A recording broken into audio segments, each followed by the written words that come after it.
treasuries. Saw a stat that said 50% of all major corporations will have Bitcoin in their treasuries by the end of 2021.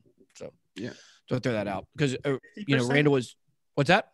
50%, 50%? Yeah, 50%. That's a lot. Wow.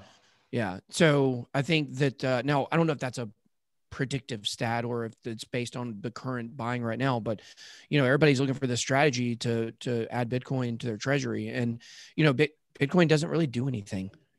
That's why I think a lot of these altcoins have big advantage. They actually do things, like Ethereum, other than just collect digital dust and make you money. And so I think when we're looking at all these altcoins like Ethereum, when we're talking about building the decentralized internet of value, as they say, a woman from CoinDesk coined that, no pun intended, actually pun intended. And I think that, when you look at all of these, I think really one of the interesting things about a lot of these newer altcoins that we're seeing, we're talking about, being able to stake them on Celsius. We're talking about stake and sushi, and we're not talking hibachi here. Okay. When we're talking about staking, a lot of these projects, it's like their entire purpose is to stake and make money. And I don't think that's a long-term good proposition. It's a house of cards. That's kind of it's a house of cards, but when you look at like what Ethereum, Chainlink, all these projects are doing, I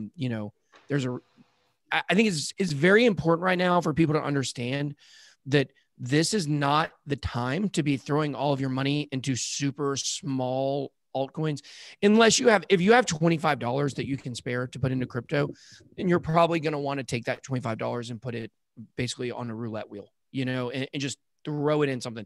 But if you have any investment dollars set aside, you gotta be looking at the bigger projects. And I think a lot of people, they look at these coins like on Celsius or on any platform where you can make such high returns on them, and they don't factor in, and this is something across the board with staking.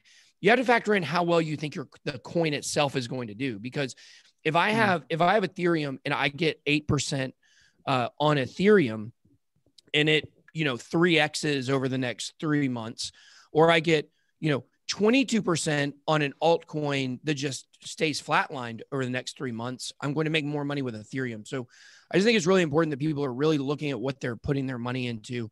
And, this isn't a casino. We're talking about big numbers, big staking numbers, but you got to really do your research and know what you're putting your money into.